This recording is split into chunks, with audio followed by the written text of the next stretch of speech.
tó Ọlọ́run Elédùmarè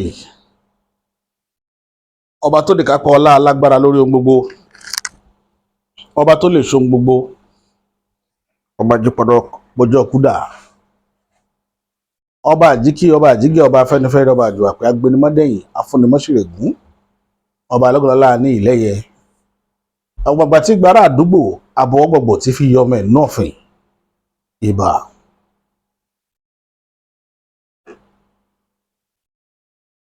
ìbà dágbọngbọn wa bá kókó, èrò àkàtàpá wa bá lósùn, aṣọ mẹ́rìndínlógún báyìí lásọ ṣàpọ̀nà, ọ̀kan ní yínmiyínmi gbẹ́kin, ọgọgọ rúmọrúmọ, apanimọ́ àgún olókìkí òru, ìbà lọ́wọ́ yín àti ìdímùjẹ èèyàn, ẹ̀yin lájẹrún òró ẹ̀jẹ̀dọ̀ èèyàn mọ́bì, àtòró òró jẹ̀ fún ọ̀gá lanta, ìbà yín o, ẹ̀yin arúgbó aṣọ mọ́balẹ̀.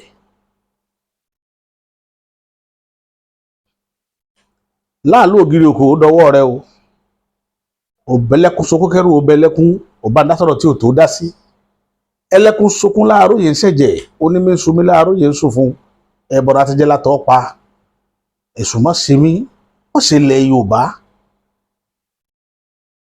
ọ̀tá ilẹ̀ Yorùbá àtọ̀tá ẹ̀mí kínní ni ọmọ bá wa dà láàmú, gbogbo bí kíbi tó bá wà máa dà wọ́n láàmú, gbogbo ẹni tí ò fẹ́ dàgbàsókè fúnlẹ̀ Yorùbá, tí ò fẹ́ kílẹ̀ Yorùbá ó láṣeyọrí níbi gbogbo, dà wọ́n láàmú, ṣé wọ́n sì bá láṣebolo, jẹ́ kí kún mú tọ̀tún wọn jẹ́ ó bọ́ sí tòsí.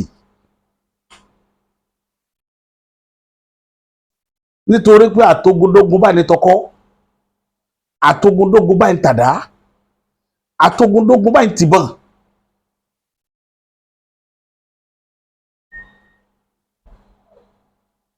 àfẹ́parẹ́ báyìí ní tẹ́rú,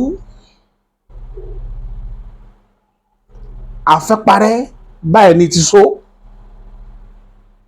gbogbo ẹnikẹ́ni tó lóhun ò ní jẹ́ kílẹ̀ Yorùbá ó nísinmi, bí ṣe ń bọ́ nú ogun kan ni kó máa kó sínú ogun míì. gbogbo ẹnikẹ́ni afábẹ́ bí ni, àbá gbé jáde nínú obìnrin ni, àbá afábẹ́ bí, àbójábọ́ látojú ọ̀run. gbogbo ọ̀nà kọ̀rọ̀ tí yẹn máa gbà wá nú ayé lè ní tí yẹn gbàdé nú ayé yìí, tó lóhun ò ní jẹ́ kílẹ̀ Yorùbá ó nísinmi, tó lè mekínní náà ò ní nísinmi. àá ó dọwọ́ ẹ̀yin tí ẹ nílé ayé o, ó dọwọ́ yín o, ó dọwọ́ yín o. ẹ jẹ́ kó nítọ̀ òun fẹ́ parẹ́ márí ayé lára bí ó ti rí nù. àbálá èṣù tó ẹ rí i pé tí mo mú wọlé alẹ́ yìí ó lágbára. ilẹ̀ ògẹ́rẹ́ ó dọwọ́ rẹ, mọ́jà sí ọ̀tẹ̀, mọ́jà tójú ilẹ̀ mọ́lẹ̀, ẹ̀gún ayé mọ́jà ogun alẹ́sẹ̀, mọ́jà jì sọ́fẹ́ àwọn àgbàlagbà, aṣọ ọ̀ka ènìyàn mọ́jà bá wọn tẹ̀, ẹni tá a ṣẹ̀ tá a bẹ̀ tí ò ní gbà Elédùmarè ó dọwọ́ rẹ sẹ̀. mọ́jà bá rọ ní bẹ́ẹ̀ dákan papọ̀. òjòjò ṣẹlẹ̀ Yorùbá tó gbé mi wá lónìí nù, òjòjò ń ṣe ilẹ̀ Yorùbá lọ́wọ́. ara ilẹ̀ Yorùbá ò lé o.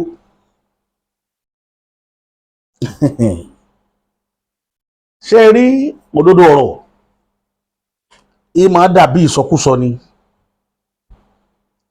òdodo ọ̀rọ̀ máa dàbí ìsọkúsọ. ìtọ́jú lògo ojú mi ìgò tẹ̀wọ̀n lálẹ́ yìí ni pé mo lo oògùn kan wá react lójú, so reason nìyẹn tó jẹ́ lògò lánàá àtẹ̀ní tẹ́ bá rí mi tí wọ́n lògò ẹ má bínú, bàbá àṣà yìí sábà lògò kedere lójú mi ríran. ṣùgbọ́n tí mo fẹ́ kẹ́ ẹ mọ̀ lénìí, ọ̀rọ̀ tí mo fẹ́ sọ lénìí ó bá àwọn lọ́balọ́ba wí nílẹ̀ Yorùbá púpọ̀, ó bá àwọn lọ́balọ́ba ilẹ̀ Yorùbá, ó bá wọn wí báyìí lásìkò tá a wà yìí. ó bá wọn wí o, ẹ má bínú sí mi, a ní opportunity iná lálẹ́ yìí kí n sáré gbé agbára sára kí ní tàn ló ta fi ń taná. tọ́lá àmì tí NEPA lè ṣe wọ́n lè tún mú lọ pín. bó ti rí nù, àwọn èèyàn wa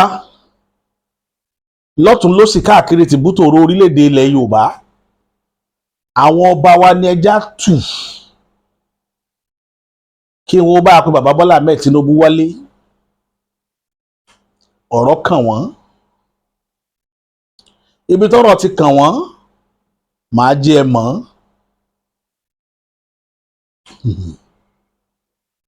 Nǹkan ṣẹlẹ̀ Yorùbá o, nǹkan ṣẹlẹ̀ Yorùbá. Ṣùgbọ́n kí nǹkan tó ṣẹlẹ̀ Yorùbá, orílẹ̀-èdè Nàìjíríà ní aburú pàtàkì ń dà láàmú lọ́wọ́, ló jẹ́ kí kùdìẹ̀kudiẹ tí ń dààmú orílẹ̀-èdè yìí kó máa affect ilẹ̀ Yorùbá. Ọ̀pọ̀lọpọ̀ àwọn èèyàn ń falégéṣẹ̀ kan ilẹ̀ Yorùbá, àwọn ọ̀ràn tó kù wọ́n láwa Yorùbá la jẹ́ kí Nàìjíríà ó tẹ̀lé bá ló já di òní tá a wà ń bẹ̀. Ẹgbọ́n ẹ̀yin èèyàn mi ṣe lóòótọ́ ni.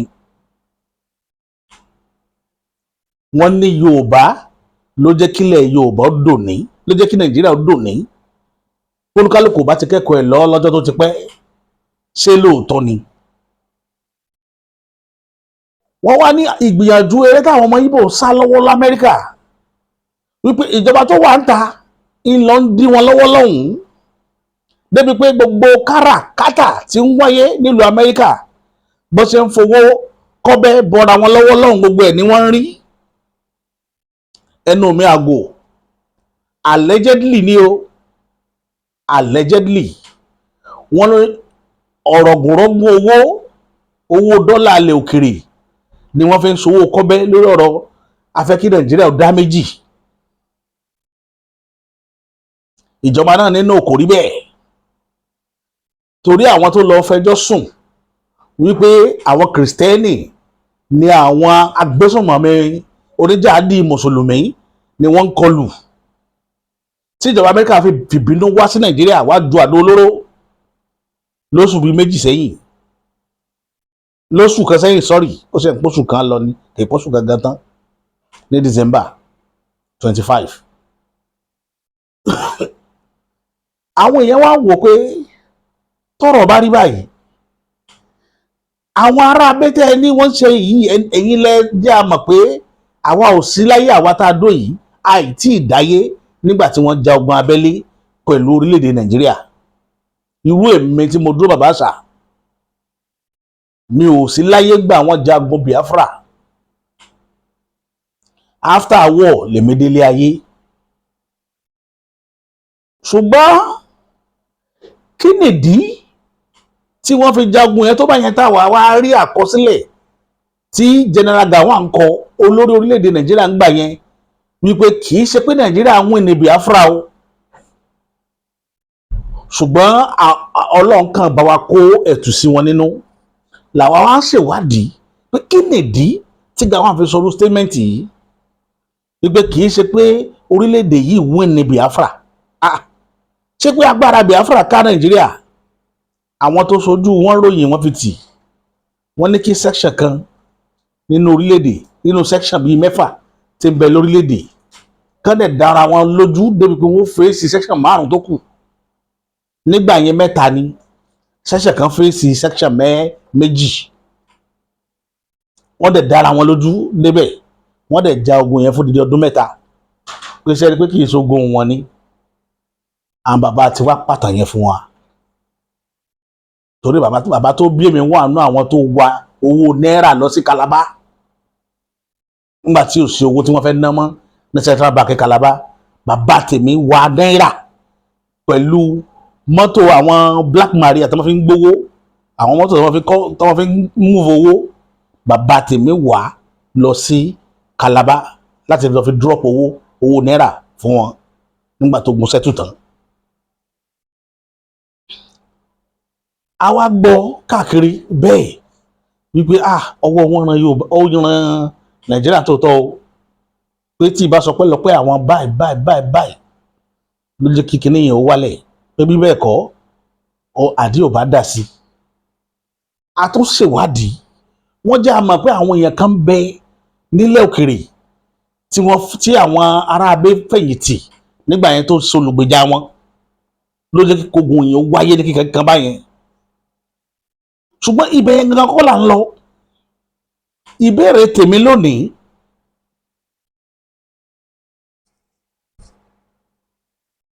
wọ́n ní ọjẹ́ ọ̀lólégún, wọ́n ní ọdúnlẹ̀ ọ̀ní ẹran díẹ̀díẹ̀ sì kù lára rẹ̀. Bẹ́ẹ̀ lọ̀rọ̀ orílẹ̀-èdè yìí ṣe rí pẹ̀lú ọ̀rọ̀ àwọn ọmọ oníbíàfra dé. Kí ni ìbáwo ṣe tí ẹ fi rìlíìsì wọn ká máa lọ? Àwọn rèé látìgbà náà lọ́hùn-ún, ẹ fẹ̀tọ́ wọn dùn wọ́n, gbogbo ayé lórí, gbogbo ojú sì lórí. Kò sí ìran wọn kan tó lè gbégbá àbọ̀ kó òun fẹ́ ṣèjọba àárín tẹ́ yọ̀ǹda fún Donitado yìí. Di òní tá à ń sọ̀rọ̀ lọ́wọ́lọ́wọ́ yìí nítorí trust ọjọ́ kìíní àná tí ò sí ń bẹ̀ mọ́.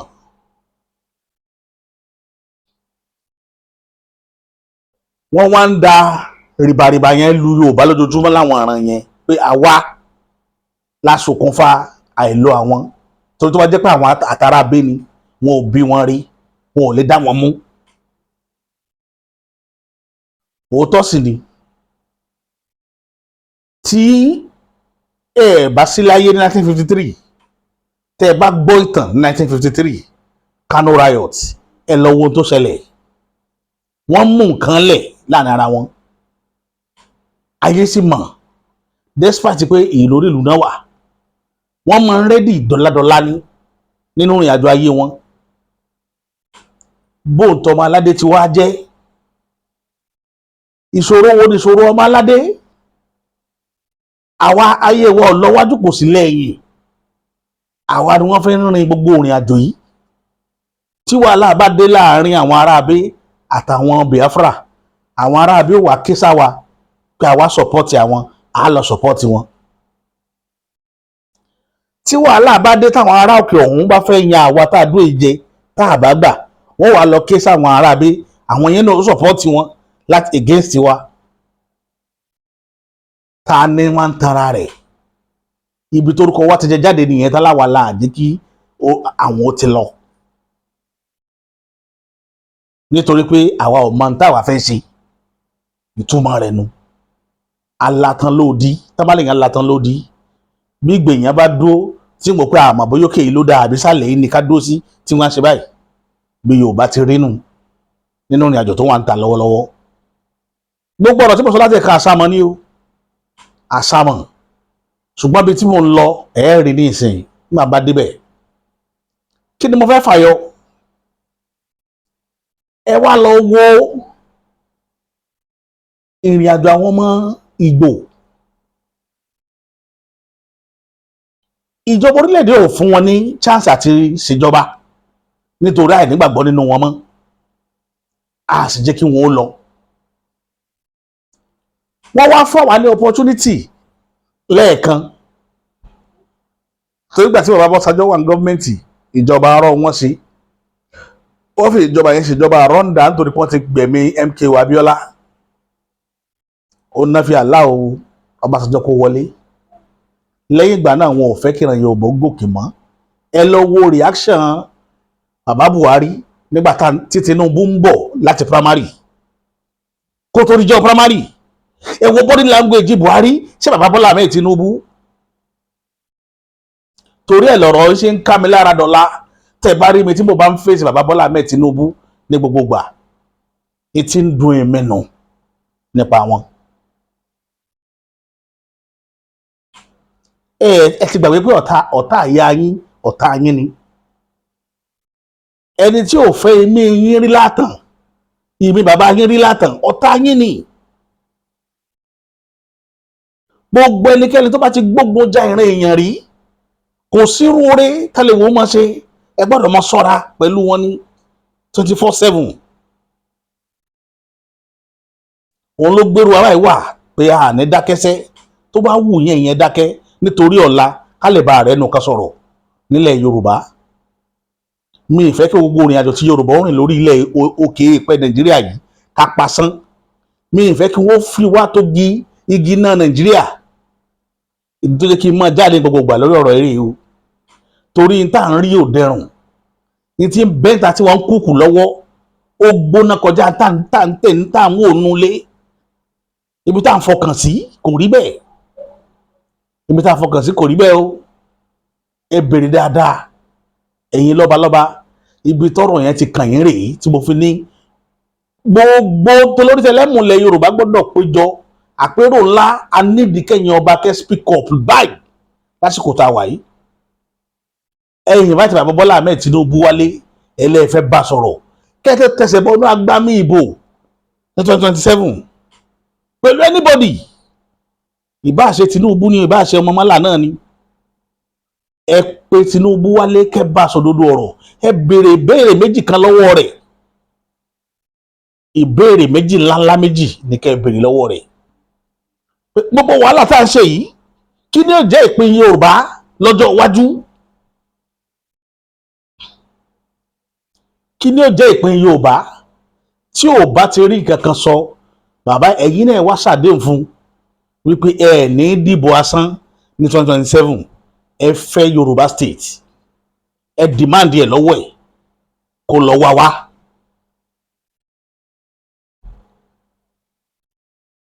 Ọ̀rọ̀ méjì ni ẹ béèrè lọ́wọ́ rẹ̀ kí ni ó jẹ́ ìpín Yorùbá. Tẹ́ ẹ bá béèrè lọ́wọ́ Bọ́lá Ahmed Tinubu pé kí ni ìpín ilẹ̀ Yorùbá, kí ni ìpín, kí ni ó jẹ́ èrè jẹ tiwa nílẹ̀ Yorùbá ní 2027 ọjọ́ iwájú orílẹ̀-èdè yìí, tó bá ti sọ fún yín tó sì fàdéhùn sí, ẹ jẹ́ kó tọwọ́ bọ̀wé nítorí ọ̀la.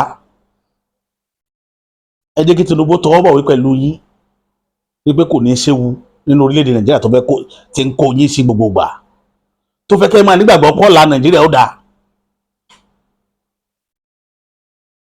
Tòwó fúnra ara rẹ̀ mà pọ́ọ̀lá Nàìjíríà ò lè dáa lóye mọ́ sọ tí mò ń sọ lálẹ́ yìí. Ẹ béèrè tí bàbá bá wá sọ pé tó bá wá fún yín àṣírí tó sì fún yín ládéhùn lórí, ẹ tọwọ́ bọ̀wé pẹ̀lú ẹ̀ pé ìwọ Ọlọ́run ní ká máa tẹ̀lé Ọlọ́run pọ́jọ́ ọ̀la Nàìjíríà ó dáa, torí pé gbogbo yín làwọn tí ń bọ̀ lẹ́yìn tá bá bá irú kọ̀ǹdíṣàn yìí nílẹ̀ tí ò yí padà, èpè tí ìjẹ́kẹ̀yẹ ó yè ni wọ́n máa ṣẹ́ fúnra yín.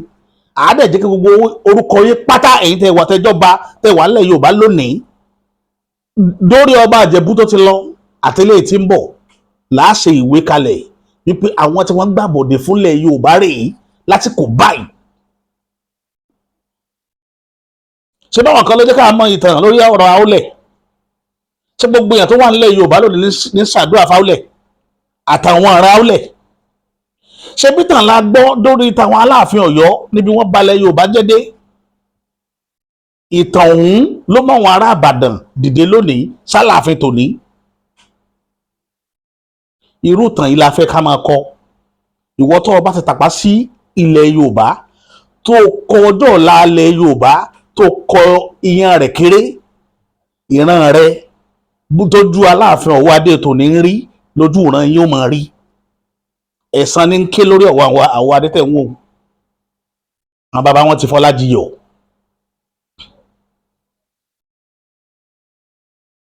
Bàbá ló jèso àjàrà, ọmọlẹ́yìn nǹkan òní tẹ̀ ń rí wọn. Òun ló wá jẹ́ kébì ó máa ké tantan, ló jẹ́ máa ké tantan lórí ọ̀rọ̀ bàbá Bọ́lá Ahmed Tinubu. Torí ẹnìkan ìjáwádé, òun nìkan ò ní tì wá síbi tá a fẹ́ kó wá dọ̀la kí gbogbo ẹyẹ wa máa béèrè pé gbogbo yìí sì wà bẹ́ẹ̀ bá ti ń tì í lọ kí ló tẹ̀ padà lẹ́yìn ẹ̀. Ìtì mú mi wá gbogbo gbanú o, èmi ò dẹ̀ ní dákẹ́, màá máa wá nítorí ọ̀la. Gbogbo tẹ́lẹ̀ tá à ń ṣe yìí ló ní rẹ́kọ̀dù, gbogbo tẹ́lẹ̀ tá à ń ṣe yìí ó ti dìtàn. Àwọn nǹkan ó máa bá bí ṣe kàn ṣe ń lọ ní tí kò máa dé tí wọ́n máa bá pé wọ́n ti sọ ń báyìí, wọ́n sọ lásìkò báyìí, wọ́n sọ lásìkò báyìí. Gbogbo tá à ń sọ ní ó wà ní ákáìfù ilẹ̀ Yorùbá tó bá dọ̀la. Táwọn tọ̀la ó máa bá, táwọn tàná ò bá kọ ń tá àwọn Aláàfin tàná ṣe, àwọn tòní ò ní bá. Irú tó ń ṣẹlẹ̀ lónìí tẹ́ àwọn olóde Ọ̀yọ́ tí ń ṣẹlẹ̀ yẹn, àṣẹlẹ̀ àwọn bàbá kan ní. Yorùbá ní àṣesílẹ̀ làbọ̀ wá bá.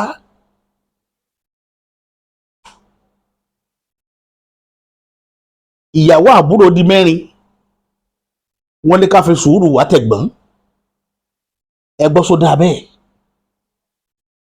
kíyàwó àbúrò di mẹ́rin kẹwàá ní ká máa fi sùúrù wá tẹ̀gbọ́n ẹ gbọ́ sódà bẹ́ẹ̀ ìdí nìyẹn tí ń gbà wá lójoojúmọ́ ilẹ̀ Yorùbá ń ṣòjòjò bá a ṣe wà yìí àwa nìkan là ní bẹ́ẹ̀sì àmọ́ bí tá à ń lọ kò sẹ́nìkan náà àwọn ọba wa tẹ́ ilé pè jókòó pé bàbá níbo nílẹ̀ Yorùbá ń lọ gan gbogbo èyí tẹ́ ẹ jẹ́ oníròyìn bloggers ẹ mọ àwọn tẹ́ ẹ bá ti rí ẹ béèrè lọ́wọ́ pé bó nílẹ̀ Yorùbá ń lọ kẹwàá wọn tí wọ́n máa wí kàtàkàtà tí ò ní túmọ̀ kàtàkàtà kò sẹ́ni tó mọ bí tílẹ̀ Yorùbá ń lọ torí pé tí Nàìjíríà bá fi lè lùsì bíánì tí ń bá lọ yìí gbogbo ó já wálẹ̀ ní dòó ìdí nìyẹn tí ń gbé mi jáde gbogbo gbà á dẹ́ ń rí ṣùgbọ́n pọ̀lọpọ̀ àfi ayé òjò pọ̀lọpọ̀ ronú lọ́bẹ̀ nígbà tí wàhálà yẹn bá dé wọ́n ní òkété dé ó bá rẹ̀ gba látẹ̀wọ́n lókè kíní kan ó ká wọlé rí kíbò sí àmọ́gbọ́n tẹ̀ sí máa ń sọ Yorùbá yẹn.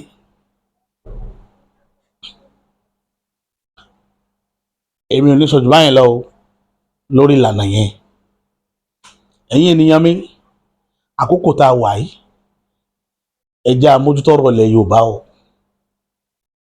ẹ jẹ́ àmójútọ́rọ̀ ilẹ̀ Yorùbá àgbàlagbà tí ń sáré inú ẹ̀ kan ni ó yẹ kẹ́ mọ̀ pé nǹkan kan tí nǹkan bá máa lé yóò jẹ́ pé ń lé nǹkan kan nínú méjèèjì àgbàlagbà tí ń sáré inú ẹ̀ kan ni bí nǹkan bá máa lé a jẹ́ pé ń lé nǹkan kan ni òun ló mú mi máa pariwo yìí lemọ́lemọ́ ẹ̀yin àgbàgbà ilẹ̀ Yorùbá àtọ̀tọ̀ pòlú ilẹ̀ Yorùbá àjọjọ nílùú ni o wọ́n lọ́mọdé gbàgbà gbọ́n la fi dálẹ̀ Ẹ̀fẹ̀ ilẹ̀ Ẹ̀fẹ̀ ilẹ̀ Yorùbá ni o ẹ mójútó lẹ̀ Yorùbá bí tá a bá délé ní ẹ mójútó tí àwọn tó ṣáájú tí wọn bá ṣe dáadáa àníbàmí tó wà lẹ́nìí bàbá Bọ́lá Ahmed Tinubu òun ló ń tukọ̀ orílẹ̀-èdè yìí lọ́wọ́ gbogbo bẹ́ẹ̀ ṣe torí wọ́gun yìí ó nígbàgbọ́ pé ó dá ní fi ń ṣe wàhálà tẹ́lẹ̀ tí ń ṣe yẹn ṣùgbọ́n òun ọ̀gá wọn mọ ibi tí ó sọ̀kalẹ̀ sí lọ́la politics ti ń play nu Nàìjíríà ju in ti ń rò lọ bó ṣe wà yẹn bàbá náà mọ̀ pé kì í ṣe ẹrù àtàdájànàkú ni kì í ṣẹrù ọmọdé àṣírí lẹgbẹ́ lẹ́nu mi lénìí the whole of southern part of Nigeria kò tí ì sí product kankan tó lè handle Nàìjíríà bí bàbá Bọ́lá Ahmed Tinubu òdodo ọ̀rọ̀ bẹ̀ tó koronú o torí ẹ̀ ni máa fi ń pariwo lénìí pé opportunity tó bá ní àti irú advice tó bá lè fún wa kó fún wa ká fi mọ ibi tá à ń rè ilẹ̀ mọ́ lọ ẹ̀yin ọba ẹ pé o tẹ́ ẹ bá pè tọ́jọ́ bá fi lọ yóò jàre yín mo ti sọ́nù fídíò mi ìkẹta rélé tí màá sọ bàbá Bọ́lá Ahmed Tinubu ó jàre o yóò ní ẹ pé òun ṣàkíyèsí ẹ pé ó kẹ bèrè lọ́wọ́ rẹ̀ 27 ló wà around the corner ẹ pé kí ni yóò jẹ́ èrè ń jẹ ọjọ́ iwájú ilẹ̀ Yorùbá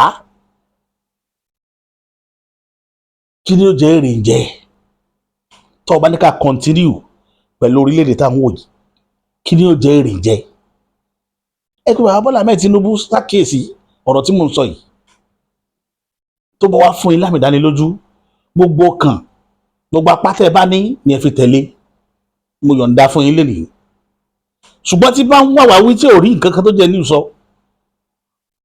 ẹ mọ bẹ́ẹ̀ ṣe rìnrìn àjò yín o ilẹ̀ Yorùbá dọwọ́ yín o mo tó tún sọ lẹ́ẹ̀kan sí torí èmi tá à ń rí lójoojúmọ́ gudugbẹ̀ tẹ́ ń wò yìí yóò já ibi tó sì já sí kò sẹ́dá alàyè tó mọ̀ ọ́n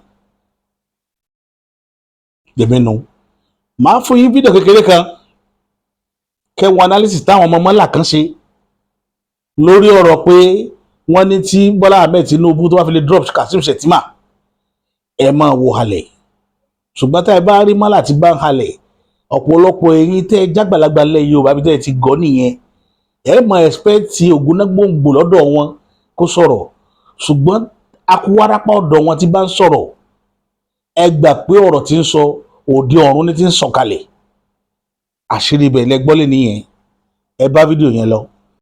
There is this mistake that Tinubu want to make, and every day of my life I've been praying, Baba, please make am. Please make that decision you want to make to replace Kashi Shettima with another Christian vice. Please make that mistake. Every day I'll be praying of my life, Baba, please make that mistake. But this man, it's like he has a good political advisor who he has been watching my video. See, please make that mistake. Okay, for those of you that want to be confused, why am I jubilating is that Tinubu want to replace Kashim Shettima, that is another Muslim, to change from that Muslim ticket to Muslim and Christian ticket ahead of 2027 election. Some people tag that movement as a move to appeal to the USA because they want to see a balanced fate in Nigeria politics. You understand?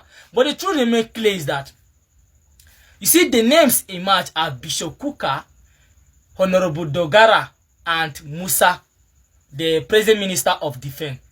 But the question is that, if Tinubu make this mistake by replacing a Kashim Shettima with another Christian, see, I bet you, even Peter Obi, that I have been emphasizing cannot defeat Tinubu. He will defeat Tinubu mercilessly. And even Tinubu will call him to confirm and congratulate him. Let him try it. There is no other Christian politician that can guarantee President Bola Ahmed Tinubu 500,000 votes in the north. No other Christian can guarantee President Bola Ahmed Tinubu 500,000 votes in the north. Who is that politician? No other Christian can do that. This is not an insult to the Northern Christian, but I'm talking about the reality of Nigeria politics. Who is that? If President Bola Ahmed Tinubu choose either Dogara, like this guy, Musa, this Christopher Musa, he has a little bit followers, like he has that kind of VIP follower. But where? Last lap at the Southern Kaduna, that's all his influence lies. How many votes the Southern Kaduna command? Do you understand? So at the end of the day, if Peter Obi is giving the presidential card ticket of ADC, then he pick a running man from the north, either Tambua or El-Rufai. Then Tinubu pick Dogara or Christopher Musa. The way Peter Obi would defeat President Bola Ahmed Tinubu, it will be very shocking. So at the end of the day, I believe it's not. He can't try that. He can't try that. You understand? In Nigeria politics today, now do you want to say, okay, you want to pick a running man from the south, and then you go and look for a Muslim in the south, or you go and look for a Muslim in the south? Does that make sense? It does not.